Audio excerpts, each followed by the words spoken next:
Radio, your source for South Sudanese culture, news, and entertainment. Let's get started. Microphone, good morning to everybody, good afternoon, and whatever time it is. Accept our greetings all the way from Seattle, Washington. Tonight, we have a guest, and without further ado, we will give the pleasure to give you the chance, please. Can you introduce yourself?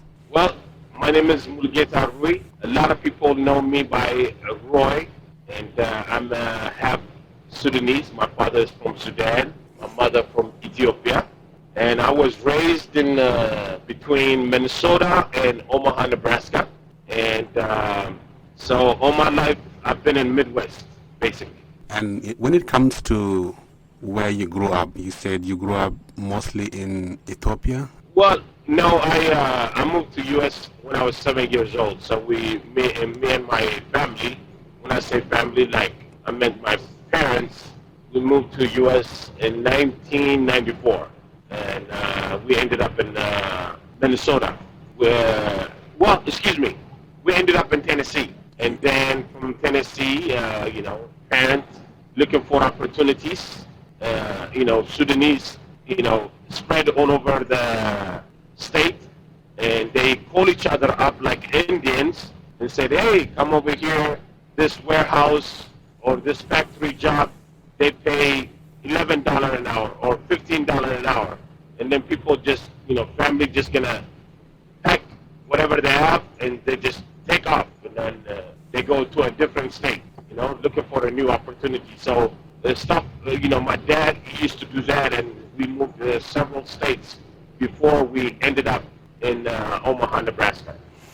Well, I want to take you back a little bit. As a young boy who arrived in the U.S. at the age of 7, tell me of your little bit childhood memories that you remember when you came here compared to the time when you were back home in Ethiopia.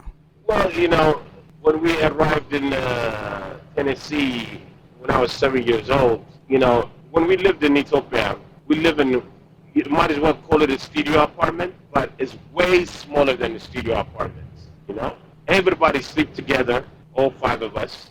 And when we ended up in Tennessee, in that time, they, refugees, people come from a different country. It's like a big deal for people in 1994 in the U.S. So they provide us with the house and everything right away. And we had a 4-bedroom house, with our own. It has a big backyard and everything. So it was a whole new life for us, Wow. And we don't speak English, and of course, a lot of people speak English, and we didn't met people who speak our own, what we speak. So we had a hard time for a little bit, but we caught up very quickly. Because, that's the part that I'm going to come into it. It's especially when it comes to language, learning a new language. People of us emerging from another country to a new country, language becomes a difficult part, and we will try. With most of the time, people try their best to communicate. How did you cope up and learn this language as fast as you can and be able to express yourself? Well, to be honest with you, most of the time when they spoke with English, to our ear is a bunch of mumbling noise, blah, blah, blah, blah, blah. It's like we don't even know what they're talking about. So we just keep saying yes, no, yes, And most of the time we have to use our hand, to show objects or to tell them what we want, and to tell them where we come from, And, it took us time to build that language, to learn English. But we caught up very quickly, but not our parents. But thank God my dad already spoke in English when he was in Africa, so he didn't have no problem. He didn't have no issue. But it was a big issue for my mother. Well, thank you for that point. Thank you so much. For those of you who are listening to this interview, this is 211 Radio, and with me today I have a guest who is had a little bit of history, and would like you to keep listening to the radio, and you're going to learn about him as we continue with this interview. So I'm coming back to the work that most of the Sudanese are doing in either in the Midwest or in America in general. Now, you have been there and now you emerge to another business. Tell us about that business. Right now, I do a trucking business, and I've been in the trucking industry almost 10 years. And having my own trucks, it changed my life. When I was in Midwest, I thought my life, I ain't gonna lie, I thought my life worth 40,000 a year to 50,000 a year, you know? And yeah, I went to college, community college, but you know, people can go to college, university, whatever. But when you get out, you will not get a job right away, or you will not get a job what you went to school for, you know. But I did for 2 years at community college, and then things didn't work out. And then I jumped in the restaurant business. I did that for 5.5 years in Lincoln, Nebraska. And then after I lost my restaurant, somebody introduced me to work in warehouse in Cisco Food. And then that's how I began jumping in the trucking industry. Thank you so much for that part. So you spoke of your little bit the background about the business, and you started a small business, the restaurants, and you try your best, and then it didn't work well based on your methods that you use.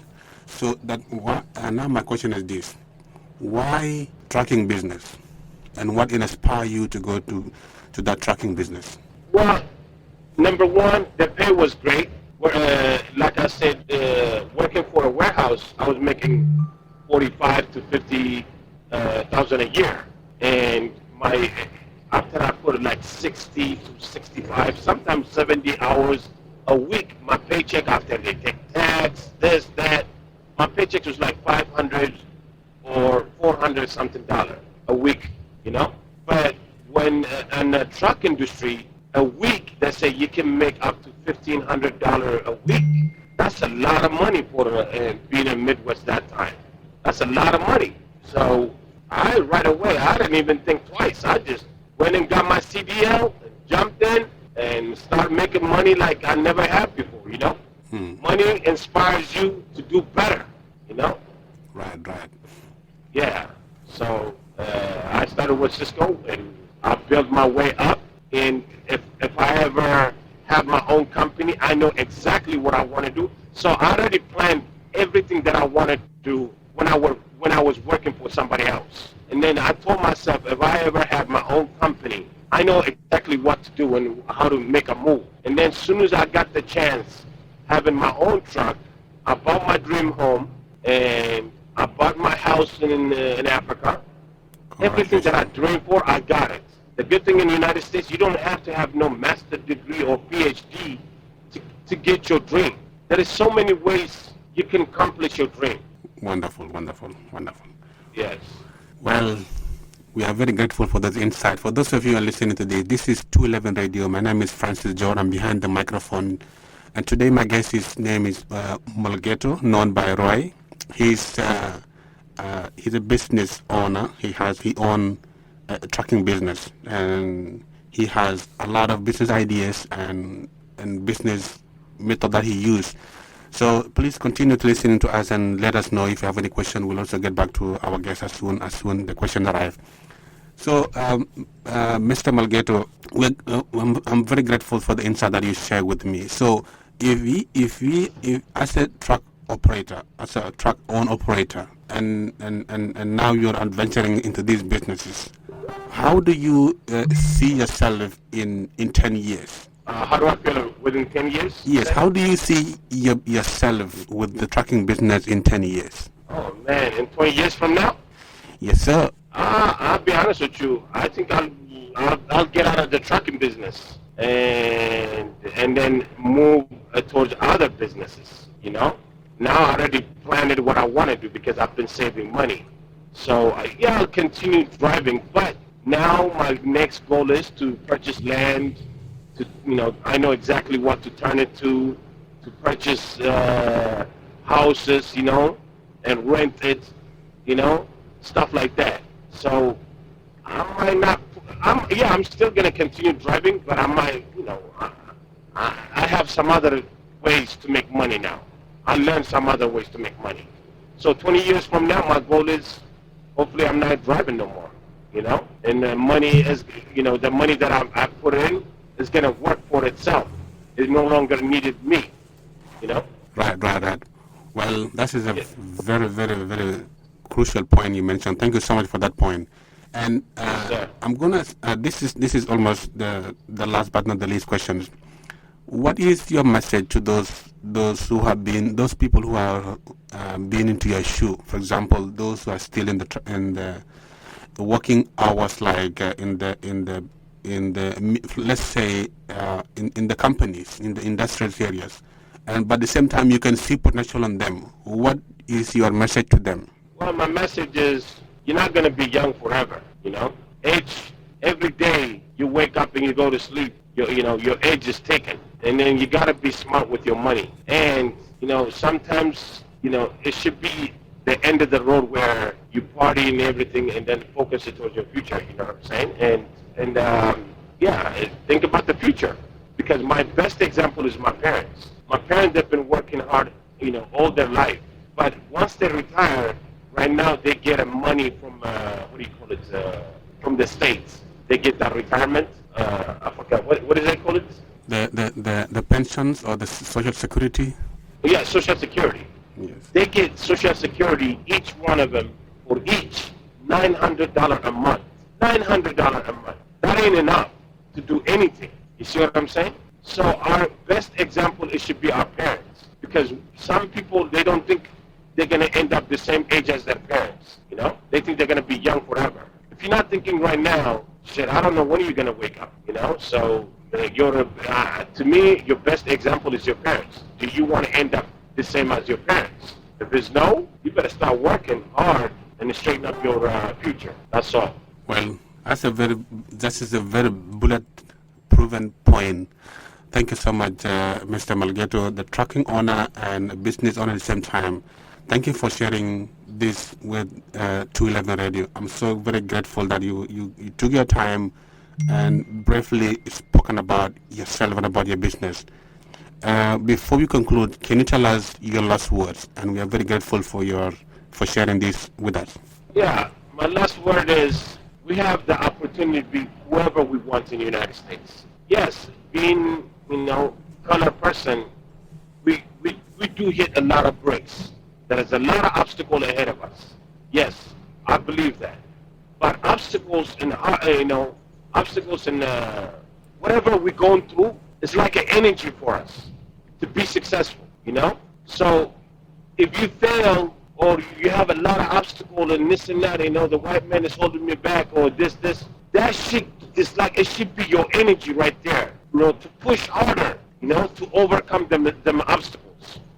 And because right now, a lot of people, to be, you know, to be where we at, they'll do anything. Look how many people right now, they go through to the sea just to come to the United States.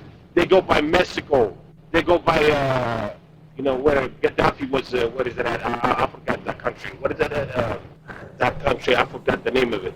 I think there's so many countries that in Africa, they have this kind of brutality. Yeah, so there's a lot of people, they want to take our spot here. So we should, I don't know, since we already have the luck to be here, we should take advantage of it, you know? That's all I can say. You know, I guess, you know, to each its own, you know what I mean? Right. So thank you so much, Mr. Malgeto Roy, for your time. We appreciate your inputs, and we look forward to engage and meet and talk to you more in the next future. Thank you so much. Bye for now. Thank you for giving me this opportunity, and I support your radio, and hopefully there's more people that are going to come around, you know, give us about their, you know, life story, because we would be happy to hear, you know, what's going on in their life, you know. So, yeah, definitely. Thank you so much for having me. Thank you so much. Thanks for listening to 211 Radio. Stay connected and join us again next time.